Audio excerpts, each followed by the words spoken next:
Shark Whisperer organization was founded in May of 2011 by Dori's daughter, Sara, who was only 15 years old at the time.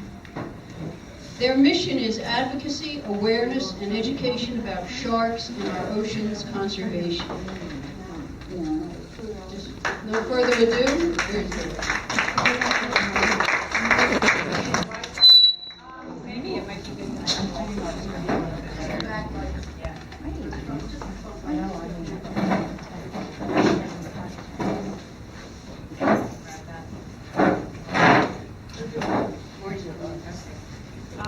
So, you want both of? just the front. Yeah, I think it, Okay. whatever you guys want to do is fine. It's good to see it this way, Okay, especially from the back. okay, so. Can you hear me? Okay. Okay. Everybody hear me good? Okay.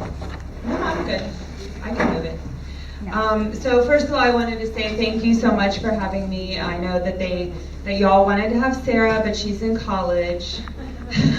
I'm really proud of her for being in college, but you know, that comes first. Sometimes she'll come up if it's on a weekend, but obviously this wasn't. So I'm here instead, and this is the first time I'm doing a public presentation for us, for the organization. So here I go.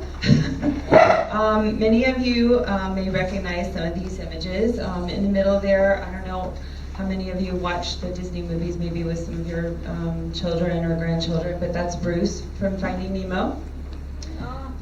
Yeah, he's supposed to be a vegetarian. That didn't work out too well.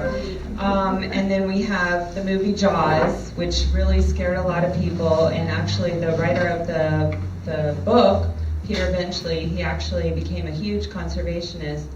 And he was later quoted as saying that he would never have actually let the movie go out if he had realized how many people it was going to scare. He really, didn't want that to happen. He was like, it was fictional. So some people saw the movie and they wanted to become shark conservationists or shark doctors, and some people saw it and never wanted to get in the water again. So I have one friend that felt that way, and then I have, Sara saw it and she was crazy about sharks, and everybody has a different feeling about it. Then we have, if you see the picture over here on the bottom right, that is a gentleman named Jim Abernathy, and that is an actual famous shark named Emma. She's a tiger shark about 15 foot long, and they have a very special relationship. He's been diving with her for over 9 years. And there's a movie, it's somewhere passed around here, it's called This Is Your Ocean Sharks. It was made with the marine life artists Wyman, Jim Abernathy, and Guy Harvey. It's an amazing movie. I highly recommend it if any of you can take the time to rent it or buy it. It's called This Is Your Ocean Sharks. It's being passed around. And it documents a lot about Emma, but it also talks about what's happening in the ocean with sharks. But it's really a love story about Emma and Jim. Every single time that Jim gets in the water with Emma, it's almost like she recognizes him. He gets down into the bottom of the sand there, and she literally comes up to him and will bump him in his mask, almost like a dog coming up to get like a pet. It's unbelievable, the relationship that they have. And she actually, fishermen try to catch her frequently, but she's so big that she breaks the line, so then she has the hooks on her mouth stuck there. So she literally, when he gets in the water, she will go and swim over to a piece of coral, and she clamps down onto the coral, opens her mouth up really wide, and he will swim over, and he sticks his hand down her mouth and takes the hook out. It's unbelievable, and it's actually on video. And he also, every time he sees her, he usually goes down every week. She lives in the Bahamas mostly, and he's there pretty much every week taking people to see her. And he takes parasites out of her mouth, and it's just really an incredible relationship. And sharks actually have personalities, and you can see that in this relationship, and you can see that in this movie. The other picture there is a very famous gentleman named Stan Waterman. I don't know how many of you know who Stan Waterman is, but he's actually a pioneer in the underwater filmmaking industry. He's in his 90s now. He mentors my daughter. He's been mentoring her since she's 14. He's one of the most incredible men I've ever had the pleasure of knowing. I'm so grateful for how he's been supporting my daughter and what he's done for her. He's made her like just the most amazing little conservationist. That's him in front of a whale shark. That's a really famous picture of him. It's like one of the biggest sharks in the ocean, and all they eat is plankton. So that's a really, very iconic picture there. But he did a movie called Blue Water, White Death with Valerie Taylor and Ron Taylor, who are also very famous shark people as well. He's like one of the first people to ever dive with sharks. He's friends with the Cousteau family. He's been on Shark Week. And Shark Week, there's sharks are in the media all the time, and unfortunately Shark Week portrays them in not such a great light. They're very sensationalized, especially in Shark Week, and not in a good light. And that's, I think, why people have such a fear of them.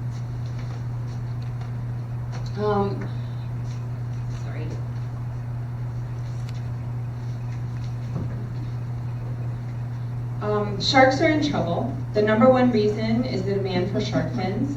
Sharks are targeted primarily for their fins to make shark fin soup, which is considered a delicacy and sign of prestige in Asia. Shark fin soup is even available in the United States and right here in Florida. Bycatch also impacts shark populations. Bycatch is when sharks and other species such as turtles or porpoises are caught accidentally when one species is targeted, like shrimp. There are other contributing factors to loss of shark populations as well: recreational fishing, habitat destruction, use in cosmetic ingredients, and health supplements. Sharks are the apex predators in the oceans. Sharks help to protect the delicately balanced ecosystem and help to ensure that our coral reefs are in balance. Scientists are currently predicting that in the year 2048, our oceans may collapse due to the amount of pressure we are currently putting on them. Our world is 70% ocean. Think about what impact this would have to our global economy. There are tens of millions of sharks killed every year, and they simply cannot keep up with this unsustainable overfishing. Sharks take up to 15 to 20 years to reach sexual maturity, and most species have very few pups, occasionally only one or two at most, which is why they are not able to reproduce like most other fish populations. Shark meat contains mercury, one of the most toxic and poisonous substances on Earth. Consumption causes Minamata disease, Alzheimer's, dementia, and more.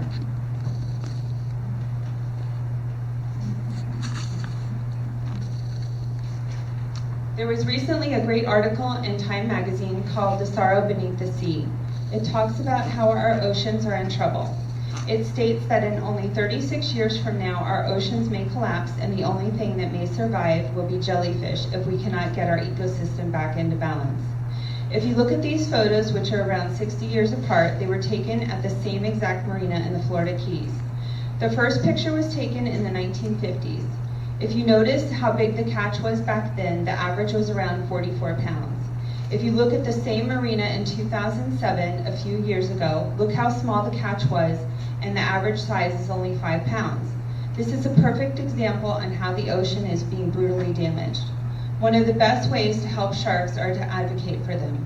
Currently, in the United States, there are only 5 states that have laws protecting sharks and ban shark finning. These states are New York, California, Hawaii, Delaware, and Maryland. Many people think that shark finning does not happen in the United States, but as a matter of fact, we're actually listed as being number 7 in the world of exporting shark fins.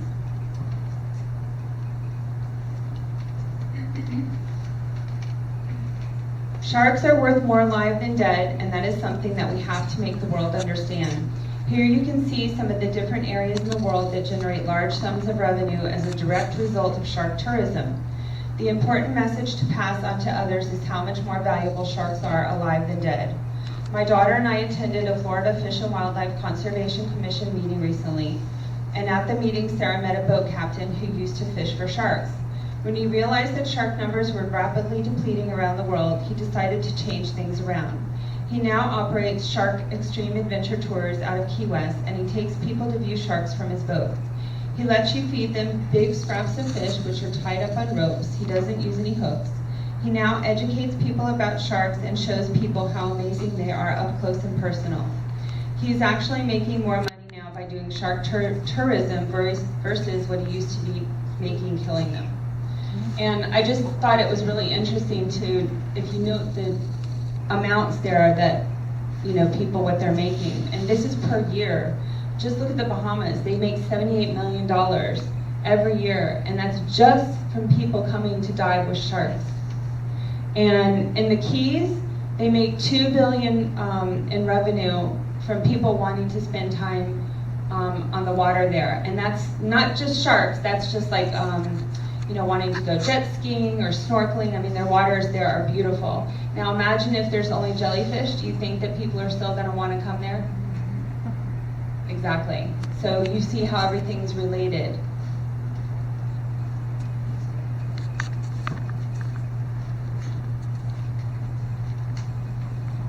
Most people are scared of sharks. Sharks are hardly ever portrayed as nice in the movies. They are almost always the bad guy. They have a very bad reputation. But when you look at these figures, your chances of being killed by a shark are actually very rare. I always think it's funny to note that you have more chances of being killed by a vending machine, a coconut falling on your head, or even a toaster oven than a shark attack. There are some good rules to follow to avoid shark attacks. Don't go swimming at dawn or dusk. Spearfish responsibly. If you're fishing in the water, don't put bait in your pockets. And above all, if you do see a shark, don't panic.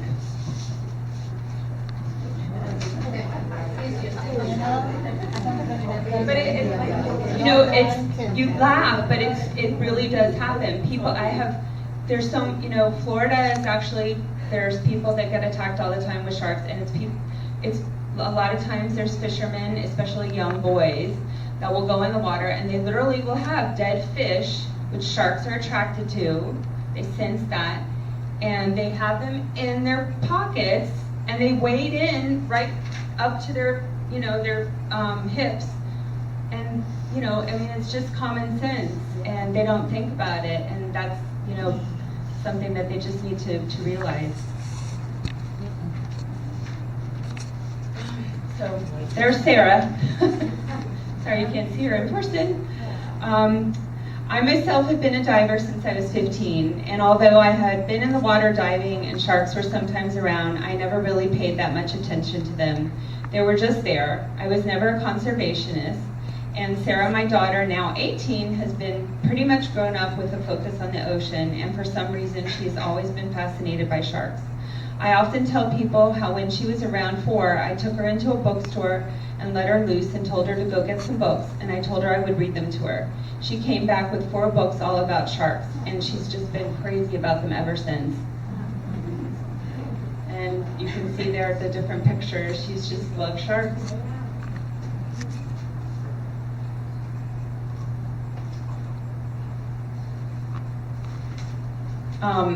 Now this one I'm actually not going to read because this one I can just pretty much tell you, but because of her love for sharks, anytime there was any kind of shark movie that was playing near us, we had to go see it. It didn't matter what it was about. We didn't even know what the movies were about. We just knew that if it had shark in the title, we had to go see it. So we found out that there was a movie playing in the IGFA. Do you all know what the IGFA is? Yeah. Okay. So we went to, we heard there was a movie called Shark Water playing, and because it had shark in the title, we had to go see it, and we didn't know it was a conservation movie. We didn't know at all what it was about, and it turns out it was a conservation movie, and it turns out that they were talking about finning. We had no idea what finning was about. She was 13 at the time, and both of us came out of the theater. We were crying. It was so sad. It literally showed them, they ripped the fins off the sharks. The sharks are alive, and they don't use any other part of them. They pull them up on the boats, and then they throw them back in the water and they drown. Yeah, it's really brutal. It's horrible. It's so sad. And we just came out crying, and we got into the car, and Sara said, "Mom, I want to start a charity to help save sharks." And I was like, okay, she's 13. I didn't really think she could do much, and I was wrong.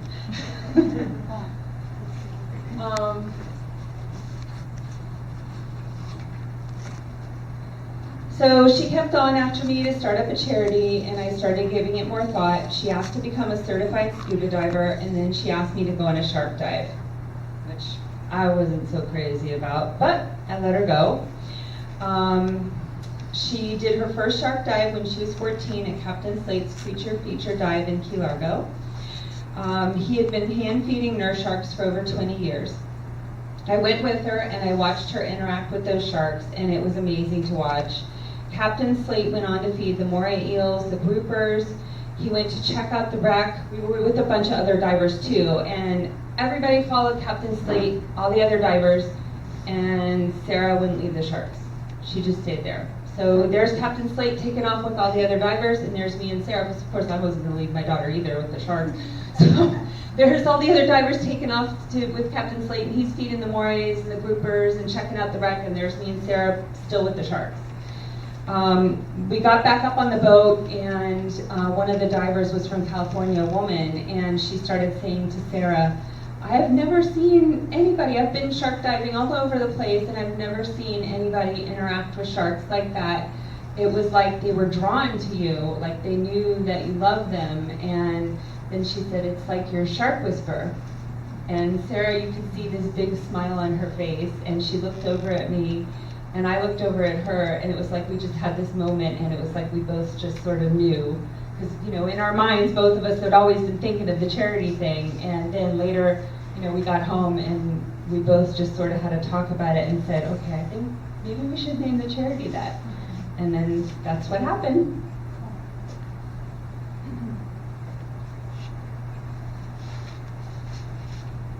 Through the Shark Whisperer organization, our mission is to provide education, advocacy, and awareness for sharks. Education includes programs like Shark Advocacy Week for schools. We speak to clubs, dive groups, conservation groups. We try to educate as many people as possible so that they learn how to spread the word about sharks. We take people out on shark tagging trips where they can participate in hands-on research, which is used to help establish protection measures or laws for them. We dive with sharks as often as we can so people can see that sharks do not mean us any harm. Sara's been diving with many different species of sharks, including great whites, bulls, various reef sharks, lemons, gray nurse sharks, and more. She's been to Fiji, Australia, Mexico, the Bahamas, and even at Epcot in the living seas to dive with sharks. Diving with sharks is one thing, but speaking up for them is not easy. She has gone door to door asking for people to sign petitions for shark rights and laws. She has spoken to business owners and asked them to stop selling items which would be detrimental to sharks. She has been in many different types of media, including television, radio, newspapers, and magazines. The media exposure is a good thing because it brings more attention and awareness to what is going on with sharks and educates more people. And there you can see, I wanted to point out that picture right there in the center where she's holding a shark fin. That's the Deerfield Pier. That was, somebody had finned a shark at the Deerfield Pier. And if the Deerfield Pier, it says, there's a sign there that says no shark fishing.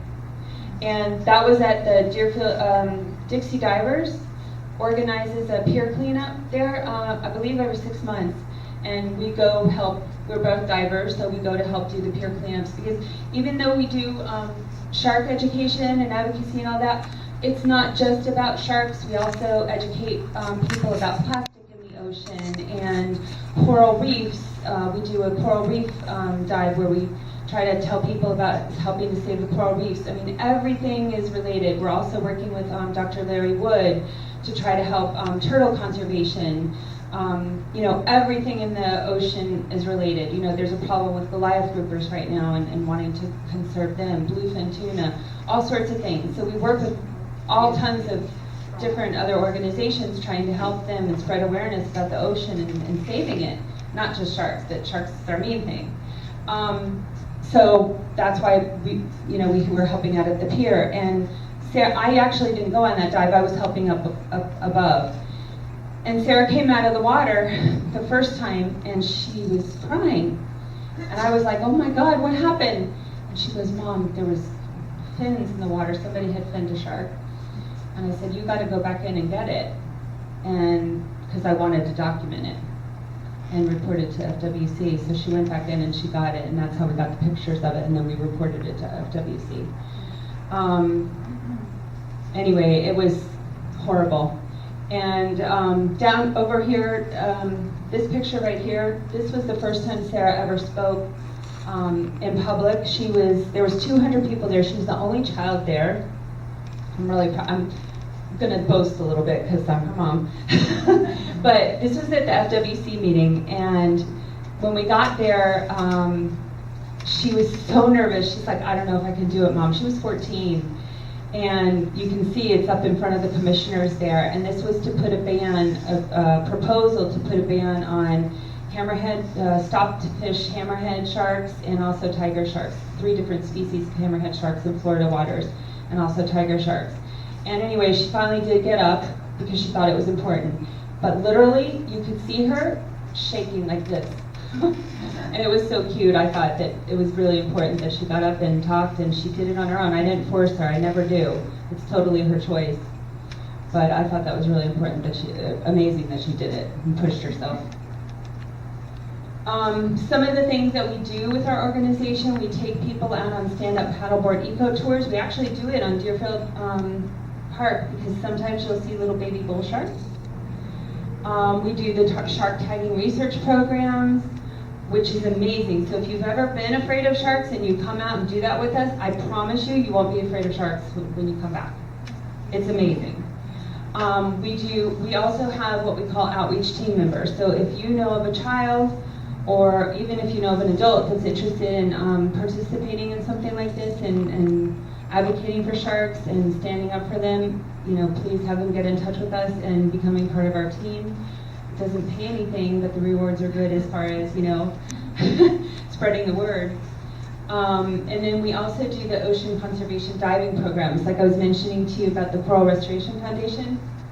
So this past weekend, we organized a trip where we did a program where we went out to, we did a stand-up paddleboard tour with Florida Keys stand-up paddleboards in Alamorada, and that was on a Saturday. And then on Sunday, we did a dive with the Coral Restoration Foundation in Key Largo. And we went out on there. First, we did a 2-hour class and learned all about the corals and why they're important. And it was an amazing class. And then after the class, we did the dive. And Dana, her sons went on the dive, so she can tell you about it as well if anybody wants to talk to us about it after. But it really is amazing. And then we did the dive on the nursery and got to see like the corals planted in the trees. It was really neat. And then after that, the next day, we did the dive called the Creature Feature Dive with Captain Slate's Atlantis Dive Center, and that was pretty cool too. We got to see them feeding the moray eels, and the nurse shark came in. And then we do the birthday parties. Okay. Then we have the Kids Conservation Award Program, which we recognize other children that do any type of work that's ocean themed, where we give them recognition. Dana's son was one of the kids. Thomas Ponce has been lobbying for ocean rights, and the little boy Ryan there, he helps Ocean Conservancy. He's 6, he's adorable. Then we did the Dive Heart program. Sarah's certified to dive with children that are handicapped. And little Abby there, she's 12. She came all the way from Texas to dive with Sara. She has cerebral palsy. And she loves sharks. And she wanted to dive with Sara with sharks. And we took her and did that through the Dive Heart program. Amazing. I cried. It was unbelievable. Then we just formed a partnership with Operation Blue Pride organization. They are wounded veterans from all sorts, any type of service of the military, Army, Navy, all that. And we take them diving. We actually, our sponsors, we will certify them at cost so that they can experience diving. Because when they come back and they're wounded, they have a really hard time getting back into the swing of things. So our organization will certify them at cost so that they can become involved in diving, and then they stand up for the ocean. So we started doing that with them, and we just did that dive with them this past weekend. And I just wanted to say that, it's not, we do this and we don't get paid. We don't take any salaries. It's 100% volunteer. And, every time we go to any type of events, we pack up the car and we go all over South Florida, and it is definitely not an easy thing to do. It's just Sara and I most of the time, and you can see that's us loading up the car, and it's not fun. But it's worth it. And these are some of the people that we've met along the way. That's Wyland, Dan Waterman, Jim Abernathy, that's Fabian Cousteau. Sara's gotten a lot of great recognition for some of the stuff that she's been doing. That's the Youth Ambassador Award that she's received there. She's gotten the Go Blue Award from the Loggerhead Marine Life Center. Stand-Up Paddleboard Woman of the Year. I mean, a few different awards. I won't go into all of them because I know you're pressed for time. And then these are different things that you can do to help, and you can go onto our website and see things as well.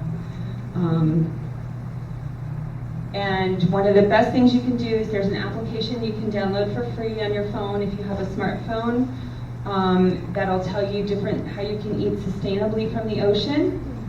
And that would really help to put this ocean back into balance, okay? And then the only other thing is, if you have any questions, we have a Facebook page called Shark Whisperer in Florida, and we have a free meetup group called Shark Lovers, and that'll tell you any appearances we're at and things that we're doing, and that's pretty much it. And we have our brochures right there. Okay? Thank you very much. I had the privilege of meeting Sara at a meeting up in Delray at the zoo. It was divers. But that's how we got the program. Is I met Sara, and I thought she was so dynamic. But of course, we can't have her now. She's in school. So, what school? Where is she? She's in college down in Florida Keys in Key West. In She's Key taking West. marine biology.